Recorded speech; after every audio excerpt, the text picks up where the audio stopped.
Hello everyone, how to connect a monitor to laptop.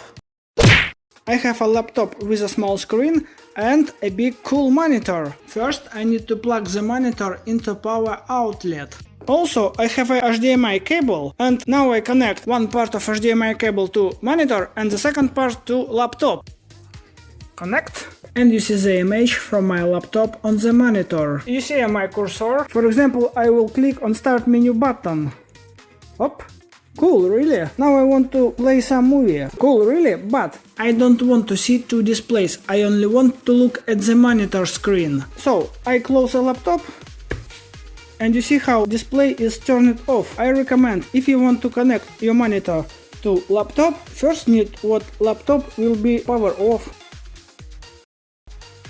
I power on my laptop and you see monitor takes the image from laptop, and this trick is very cool, really. Now I can use my keyboard from laptop. I want to create from laptop and monitor a really PC. I have a keyboard. I need to connect a keyboard to my laptop. I have a USB connector and connect it to laptop. Just look on it. Hop.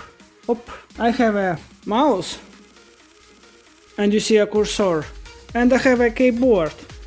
And now I'm from laptop and monitor create my new PC. Thank you for watching this video, put like, write comment and subscribe to the channel. Goodbye!